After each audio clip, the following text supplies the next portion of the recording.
Are we recording or not? I don't know. Shit. I guess we are. Okay, here we go.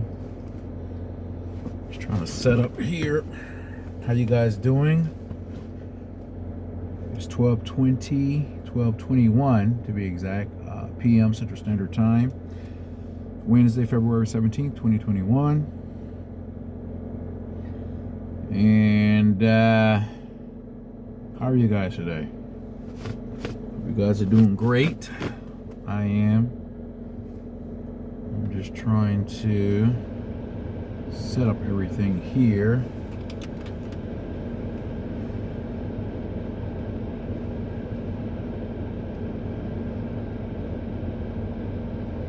All right. So let's just speak briefly about the movie Judas and the Black Messiah. I really enjoyed that movie. I saw it on Valentine's Day, and believe me, an incredible movie. Incredible. Hold on, let's see. Just trying to set up some things here real quickly.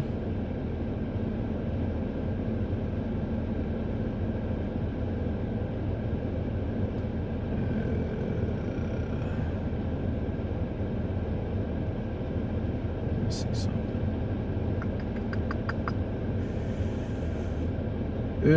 Oh, here it is. Yeah, Judas and the Black Messiah. Looked it up on its own Wikipedia. As you know, it was released this year. Matter of fact, this month. I think it came out on like February 12th. Like I said, I saw it 2 days after its release. It's a biographical drama filmed about the betrayal of Fred Hampton and Daniel Kaluuya portrayed Fred Hampton, the chairman of the Illinois chapter of the Black Panther Party in the late 1960s in Chicago. And yeah, he was betrayed at the hands of William O'Neill. William O'Neill. And that his character was portrayed by Lakeith Stanfield. And William O'Neill was an FBI informant. And man, I'm telling you guys, it's a really good movie. And Martin Sheen, he portrayed J. Edgar Hoover. As you know, he was J. Edgar Hoover was the top cop, quote unquote, the top cop in the United States. The former director of FBI. The guy had so much power. J. Edgar Hoover had like practically unlimited powers, and he abused his powers a lot. Believe that. He really abused his powers, and they did everything. J. Edgar Hoover, as well as the FBI agents that he put in charge to recruit these black informants, and there were also black agents as well, but not many. You know, back then there weren't many black agents. So most of the people that infiltrated the Black Panther Party and other black organizations, freedom fighting organizations, were informants. The film is directed and produced by Shaka King, who wrote the screenplay with Will Burson, based on a story by the pair and Kenny and Keith Lucas. So this is how I will look on the marquee or on the billboard. Yes, how it's going to look on the DVD cover, or download it, stream it, or whatever. I think it's on HBO Max. I tried looking for it on Amazon Prime. It's not on Amazon Prime. It's been released in like some theaters across the country. Limited, it's very on a limited basis, small scale basis, if you will. But it's on HBO Max, I guess. And I'm not subscribed to HBO Max. I watched it. I went over to a friend's house. Yeah, so it's in theaters and on HBO Max, and it was released, like I said, February 12th. So 5 days to be exact. To this day, it was released 5 days ago. But it's a great movie, man. Like I said, they did everything within their powers. The FBI was very, very. They used a lot of illegal tactics to bring down the Black Panthers and the leaders within the Black Panthers as a party, as well as leaders that were part of other Black freedom organizations or Black organizations in the 60s and 70s. A Fred Hampton biopic had been in the works for several years with both the Lucas brothers and Will Burson, writing and shopping screenplays individually since 2014. Burson's, am I saying this now? It's Burson or Beerson? B-E-R-S-O-N. Burson's version almost got made with F. Gary Gray directing, but when that fell through, King was hired to helm the project. The cast joined in 2019 with the blessings of Hampton's family, with filming taking place that fall in Ohio. Judas and the Black Messiah premiered at the 2021 Sundance Film Festival on February 1st, 2021, and was released in the United States by Warner Brothers Pictures on February 12th, simultaneously in theaters and digitally on HBO Max. The film was lauded by critics who praised King's direction, the performances, and its timely themes. For his performance, Kaluuya was nominated for Best Supporting Actor at the Golden Globes and Screen Actor Guild Awards. So yeah, let's see the plot. In the late 1960s, 17-year-old petty criminal William Bill O'Neill is arrested in Chicago after attempting to hijack a car while posing as a federal officer. He is approached by FBI special agent Roy Mitchell, who offers to have O'Neill's charges dropped if he works undercover for the Bureau. O'Neill is assigned to infiltrate the Illinois chapter of the Black Panther Party, or BPP, and its leader Fred Hampton. O'Neill begins to grow close to Hampton, who works to form alliances with rival gangs and militia groups while extending community outreach through the BPS's Free Breakfast for Children program. Hampton's persuasive oratory skills eventually help to form the multiracial Rainbow Coalition. Yeah, Jesse Jackson, I guess some people think Jesse Jackson was instrumental in creating the quote-unquote Rainbow Coalition, but it was Fred Hampton. Hampton also falls in love with Deborah Johnson, a fellow BPP member. O'Neill begins to relay intel to Mitchell, who in return compensates him with money. When a fugitive party member, George Sams, hides out at the local BPP office, O'Neill learns from Mitchell that Sams is an informant whose presence in BPP offices allows the Bureau to obtain search warrants. After Hampton is arrested and imprisoned, O'Neill begins to rise through the ranks and is promoted to security captain. Wow. When a shootout between the Chicago police and the BPP occurs at the chapter office, O'Neill sneaks out as the office is bombed by the police. Yep, I remember that scene. He knew it was going to go down, so he sneaks out before the first shots rang out. Afterward, O'Neill attempts to quit being an informant, but is rejected by Mitchell. After Hampton is released from prison while appealing his charges, he reunites with Deborah, now pregnant with his child. A BPP member, Jimmy Palmer, who is hospitalized after being shot by a police officer, is killed while being transferred to another hospital. Yep, they killed him. And there's a scene where he's like, restrained. He have restraints, wrists, his wrists, both arms are restrained, and his ankles are restrained on this, like this, what do you call it? It's a gurney, I guess. Is that what you call it, right? But yeah, and you can see he's being led away, and he's questioning them, like, what the hell are y'all doing? Why y'all, where are you guys taking me? What's going on? And they're not answering his questions. And then they show another scene where they realize there's a phone call that is placed. Well, the phone is ringing at the Black Panthers, one of their offices, and while Fred Hampton is talking to other members, the phone rings, and then there's a Black Panther member at the desk, and he picks the phone up and he's talking, and then he kind of like, you can see this look on his face, like, okay, something is not right. So he hangs the phone up, and then he explains to William O'Neill and another comrade that, hey, look, you know, he just kind of whispers, you don't know what's going on. He's whispering to them or talking really low, but you can still hear Fred Hampton and other people in the background talking. But the Black Panther member that answered the phone, he's saying something to O'Neill and to this other Black Panther member while sitting at the desk after he hangs the phone up. And then Fred Hampton kind of looks over and see them all just huddled, the three of them, and he just gets up and go, you know, approach them, and then they explain to him that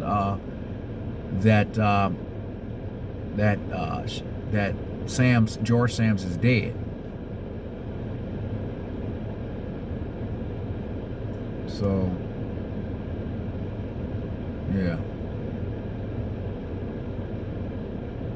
No, I mean, not Sams. Jimmy Palmer. I'm sorry. Jimmy Palmer is dead after, you know, like I said, they showed that scene where he was like restrained to a gurney. Okay, so yeah, so a BPP member, Jimmy Palmer, the one that was killed, who was hospitalized after being shot by a police officer, is killed while being transferred to another hospital. And okay.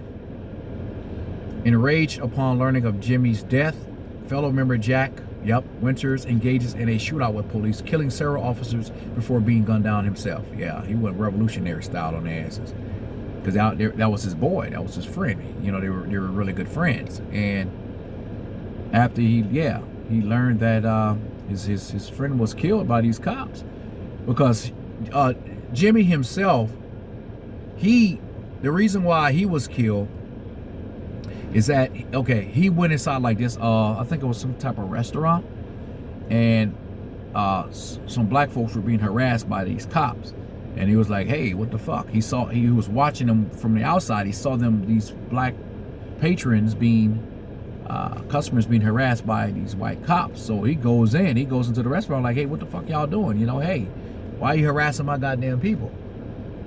You pigs are always doing this shit. You know what I'm saying? So, and the cops pull out their guns, and he beats them to it. He pulls his gun out as well, and he shoots the cops, both cops. But as he's shooting the cops, a bullet does hit. He gets hit as well. But he guns down these two cops, and he gets hit too. I think one of the cops died. The other cop, and then he got shot. Jimmy gets shot again, because he shoots both cops. He gets hit with one bullet, and he's looking down at himself, and his stomach, as you can see, the blood coming out of his bullet wound, and he kind of falls to his knees or whatever, and then he gets shot again, and then the next time they show him is when he's on that on a gurney and shit, handcuffed, being led or to another hospital. And so anyway, yeah, so that's when that brother, what did I say, his name was Jack's? Yeah, Jack Winters. That's when he engaged in a shootout with the cops, and he killed like 6 or 7 cops before he's finally gunned down. Yeah. After Hampton's appeal was rejected, FBI Director J. Edgar Hoover orders Hampton be neutralized, quote unquote neutralized, meaning, you know, snuffed out, assassinated, killed, murder. Cold blood. All right, so before he returns to prison, so his appeal was rejected. So they're like, fuck that. We don't want him to go back to prison. He has to be neutralized. because he would be more dangerous, I guess, in prison, because he was very influential when he was locked up the first time, and he will be more of a influence if he get locked up, I guess, you know, more dangerous. So they figure if they just killed him, you know, even though that made him a martyr, in their minds they figure he would be more less dangerous if he was dead. I don't know why these people keep calling me. Just want to reject them. I'm after just block that number. All right, so yeah, to be neutralized, Mitchell corners O'Neill into helping with the plan by warning him that the BPP will retaliate against him if they find out he's an informant. Okay? And O'Neill reluctantly agrees to help. O'Neill is later handed a vial of sedatives and ordered to drug Hampton's drink with it. The next evening, BPP members gather at Hampton's apartment before he departs for prison. Wow. An allied gang leader offers Hampton money for him to flee the country with, but he turns it down and instead orders a trust to be established with the money. Instead orders a trust to be established with the money under Jake's name. As the evening progresses, O'Neill reluctantly drugs Hampton's drink and departs soon after. Hours later, officers and agents raid the apartment and shot Hampton dead. Yeah, they shot him in his head though. You know, he didn't wake up, so they went in there and shot him while he was asleep. That's some coward shit right there, man. Okay, so yeah, they shot him dead. Later, O'Neill meets with Mitchell, who gives him money and a pair of keys to a gas station he now owns. O'Neill attempts to quit again, but reluctantly accepts the money and keys and places them into his pocket. The film ends with archive footage of Hampton's speeches, his funeral procession, and an interview O'Neill gave in 1989. The title cards state that O'Neill continued to work as an informant with the BPP before committing suicide. A lawsuit was filed against the FBI in 1970, and 12 years later was settled for $1.85 million. That's chump change, man. Bullshit. The families should have been awarded more than that, because that was a setup. That was an ambush. They killed that man while he was asleep. They drugged him and killed him. And if you the tactics they used to bring down the Black Panther Party, were illegal. They employed illegal tactics. Yeah, today Fred Hampton Jr. and his mother serve as chairman and board member of the Black Panther Party Cubs. So yeah, man, that's bullshit, man. Straight up bullshit.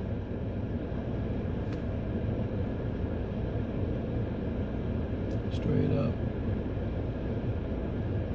So I highly recommend the movie, guys. Check it out. It's a good movie. Check it out. Matter of fact, let me get up out of here. I'm about to drive. I just had to switch sides. Let me go around.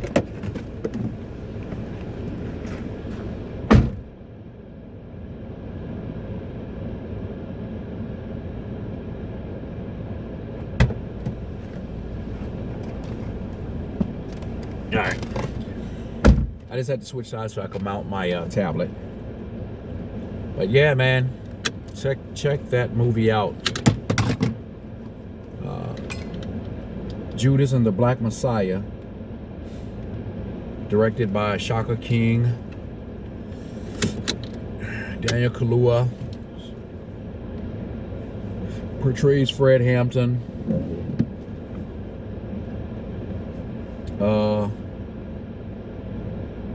Lakeith portrays William O'Neill. Great movie, guys. Check it out when you can. Check it out. Let me see. Matter of fact, Power on. let me Bluetooth connection success. play an excerpt from the movie.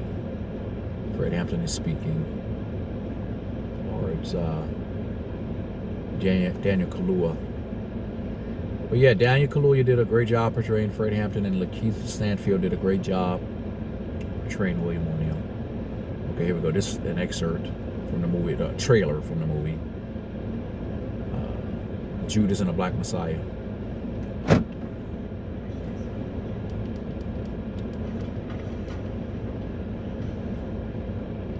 Like the masses, I was in awe when I first laid eyes on all the things you are. That's Fred Hampton's wife reading I some heard poetry. that speech. She was a poet. I knew we'd make noise.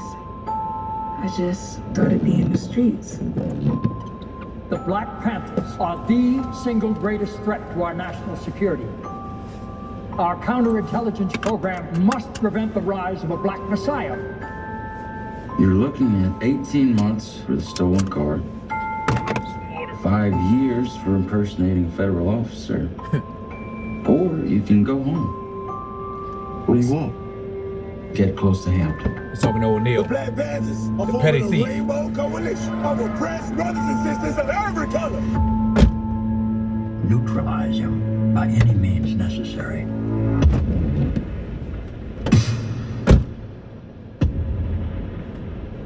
America's on fire right now. And until that fire is extinguished,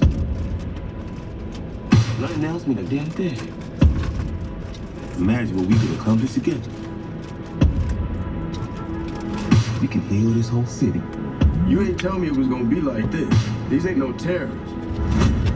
We got a rat, man. Does anybody else know about me? No one knows your identity. Are you sure? We educate, we nurture, we feed, and we lobby. Perhaps we're here for more than just war with these bodies. We scream, and we shout, and we live by this anthem. But it's power to the people. Live by this anthem, we die by this tree. When I dedicated my life to the people, I dedicated my life. You get to go out there and talk about dying a revolutionary death because you don't have another person growing inside your body.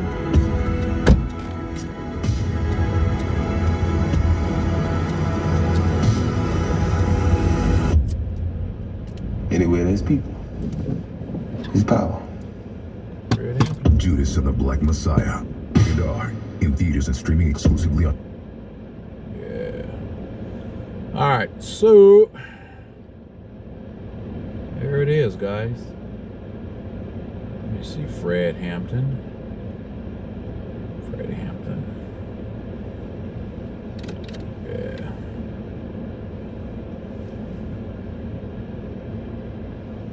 You guys can see that. It's a glare, sorry.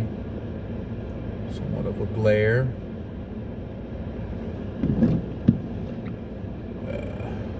Anyway.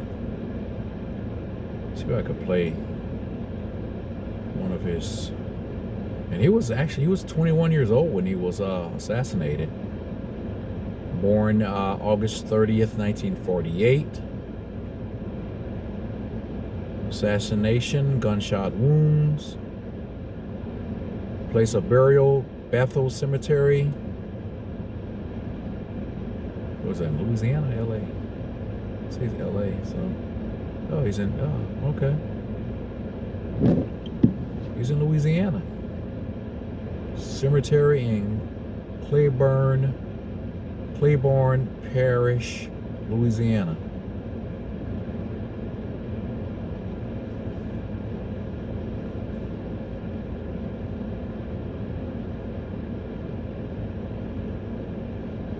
Is he?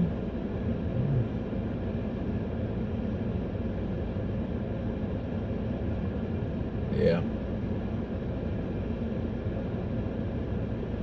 Yeah. Yeah, they did everything to take, to neutralize many members of the Black Power movement, or the Black Liberation movement. It destroyed so many members, neutralized so many members, forced many into exile.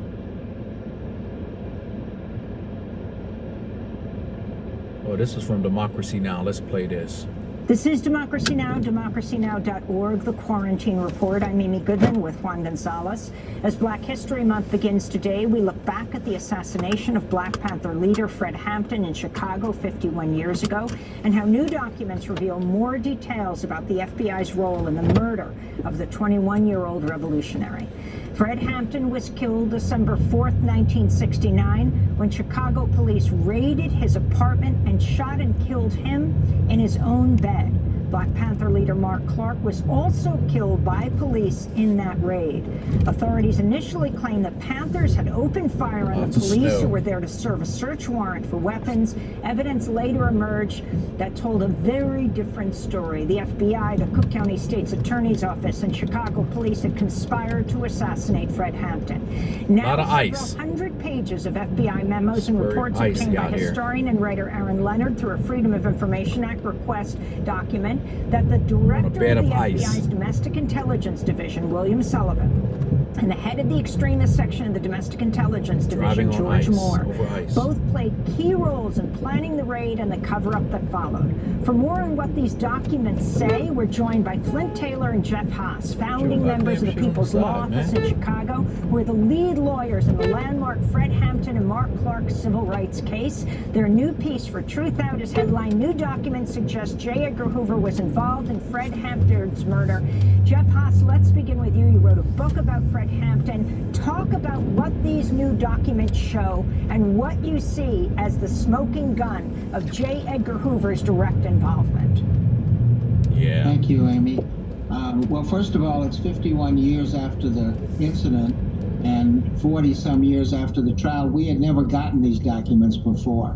But what they showed was that Hoover and Sullivan and Moore were following Roy Mitchell, a special agent in charge, very closely with regard to O'Neill. And they were complimenting him and rewarding him from the moment he gave the information and the floor plan to Special Agent Mitchell. They were congratulating Mitchell on what a wonderful job he did with this informant. Of course, Mitchell got the floor plan, gave it to Hanrahan's police, and that's what led to the raid. The floor plan even showed the bed where Hampton and Johnson would be sleeping. So we knew much of this. We knew O'Neill had gotten a bonus. We never knew Mitchell got a bonus. And we never knew that Hoover and Sullivan and Moore were starting to watch this in November, 10 days before it happened. They were monitoring exactly what went on. And so it was approved at the highest level. And during the trial, we had sought to go up to Sullivan and Moore and Hoover, but the judge wouldn't allow us, and we thought perhaps even John Mitchell and Richard Nixon were involved. Yeah, of course. We didn't have these documents, so we couldn't uncover that. This also shows that after the raid, the head of the FBI in Chicago met with and congratulated the informant O'Neill, thanked him for his information, which led to the success of the raid. What's also interesting is 51 years later, these documents still have redactions. There's a specific redaction because an FBI agent had been called in front of a grand jury, and he was told, if you get asked any questions about blank, which is the FBI, leave the grand jury and report to your higher-ups. A year after the raid, the FBI role and COINTELPRO had never been disclosed. It was only about Hanrahan and the police. So it took us 13 years to uncover that it was COINTELPRO, a program whose objective was disrupt, destroy, and neutralize the Panthers,